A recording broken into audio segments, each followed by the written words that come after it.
It appears we may be channeling the power of the airship here and its inevitable comeback. Because just as I posted that hypothetical breaking news yesterday in the community section about airships coming and using advanced tech to eviscerate the evil and fixing this place, because there are definitely advanced techs beyond our realm, so far advanced we can't even fathom them. I almost guarantee it. And there's tons and billions and quadzillions of people in civilizations all around us in our little prison. But take a look at this AI art and this article from The Sun about a Google billionaire, multi-billionaire, who is bringing the airships back with the goal of eradicating the damage done by the Hindenburg mind control news, whatever that charade was, which was definitely a charade designed to destroy the airship industry. He's taking it into his own hands and re-advancing, I guess, the tech to make it even better. And the stuff that they put out in the article is very telling and very makes all of our theories that we've been thinking about in the potential that people could do with airships possible. And they let out a bunch of interesting things. So I'm going to read this article and analyze it as we do it. Here we go. Next generation blimp. Inside Google billionaire's airship that's just been cleared for flight and can carry 200 tons of humanitarian cargo. To combat the Hindenburg paranoia, the Pathfinder 1 will use only non-flammable helium as opposed to explosive hydrogen, which was planted and probably was never used before that moment. But 200 tons of humanitarian cargo. That means in the past they could probably haul 200 plus tons of dirt and mud to bury things, and explosives to destroy things, and anything to destroy or blah blah blah things.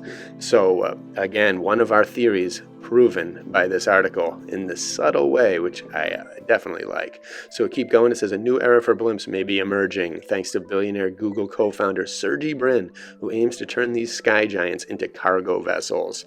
Brin's company LTA Research has created a 400-foot lighter-than-air blimp-like vehicle dubbed Pathfinder 1, which has recently received its airworthiness approval. The next generation blimp, kitted out with 12 electric motors and 4 rudders, has a frame built from carbon fibers and titanium. So they are bringing back this ancient technology, and maybe the people that they're in touch with beyond the realm are a part of it as well, and maybe they're borrowing tech that's already out there beyond our scope of things. They can carry up to 200 tons of cargo each. They require little infrastructure for takeoff and landing, such as a runway, which is why LTA hopes they will play a role in disaster relief. Again, very little infrastructure. So these things were way more efficient than airplanes, but they still got put to the wayside for some reason. I think that's because they're hiding their true power and the ability to go anywhere and cross Antarctica with ease, cross our boundaries with ease. Once it flies, the Pathfinder 1 will be the largest aircraft to take to the skies since the Hindenburg in 1937, when Zeppelins were abandoned. On the second of its scheduled 1937 transatlantic crossings, I don't even need to hear that. It's all a lie. Blah, blah, blah. They're going to combat this paranoia. The Pathfinder will use non-flammable helium. The next generation blimp, we already said that. The U.S. Federal Aviation Administration officially cleared Pathfinder 1 for takeoff last month. It has been greenlit to fly no higher than 1,500 feet, which is interesting. They're putting a restriction on it. They're letting it come back, but with a certain restriction. According to IEEE, the inflatable aircraft is allowed to fly over the south side of the San Francisco Bay, where it won't interfere with any planes flying into or out of San Jose and San Francisco International Commercial Airports. So they are keeping their tight grip on this technology, guaranteed. And that's the way it'll be, but it'll come out and things will start to happen gradually. You can tell we've been placed here for this reason. They have been slowly releasing stuff that has, throughout our lives, that is going to come into play in the near future. Humanitarian relief or air yacht. While Brin might look like the latest tech billionaire to make his claim of the skies, it appears the Russian-American businessman anticipates Pathfinder 1 to be a humanitarian project. The airship aims to be incredibly light but with a lot of space for cargo, making it an efficient means of delivering large amounts of aid and relief workers to difficult to easy access disaster zones. So, interesting. Oh well, because they don't show any pictures of the inside, which I'm very curious about. We believe lighter-than-air technology has the capacity to speed up humanitarian aid by reaching remote locations with little infrastructure and to lower carbon emissions for air and cargo transportations. It's also funny that they're really pushing the humanitarian aid purpose, which makes me reverse engineer it, since this guy's connected with Google, and wonder what kind of sinister things they could also be doing with this, because they are going to pump it out like, oh, this is a hero ship. Meanwhile, they're using it for sinister purposes on the other side of the sleight of hand.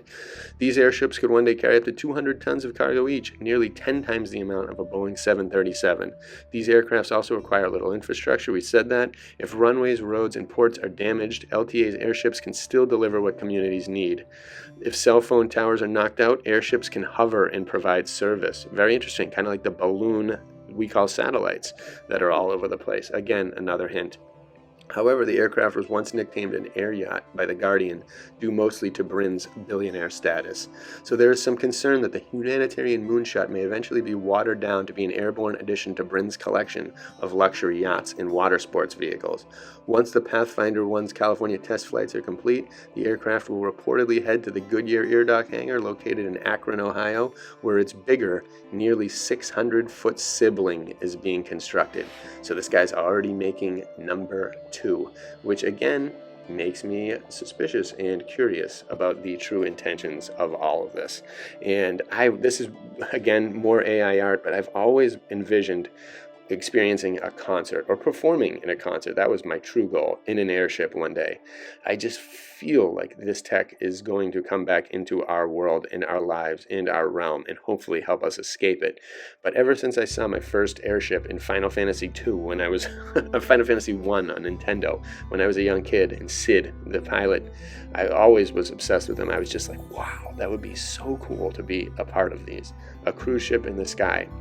And when you see the older ones, you really wonder how cool it must have been. And you see some of the images like from Indiana Jones and The Last Crusade and other movies, and Sky Captain: The World of Tomorrow, and you're just like, wow, what a cool tech. Why are they not using that anymore? And then you hear the Hindenburg nonsense, very similar to the Titanic nonsense, except the Hindenburg ended the airship industry and the Zeppelin industry. So it is only a matter of time before they bring it back, because by far it is the most efficient way of travel and the best means of traveling out of here, out of this realm. And they know it. They're going to bring it back slowly and only let us, like they do with computers and all the tech. They release it slowly. Oh, we can only do this.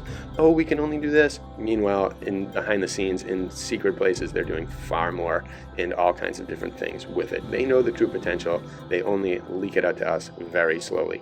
But I thought this was very cool. Crazy timing. Somebody out there in Google is, I think we're just tapping into it. We're tapping into the collective consciousness, and we're putting out what needs to come to light. So let's continue to do it. Share this with everyone. Let's see where this will go. Keep an eye on it, and bless you all.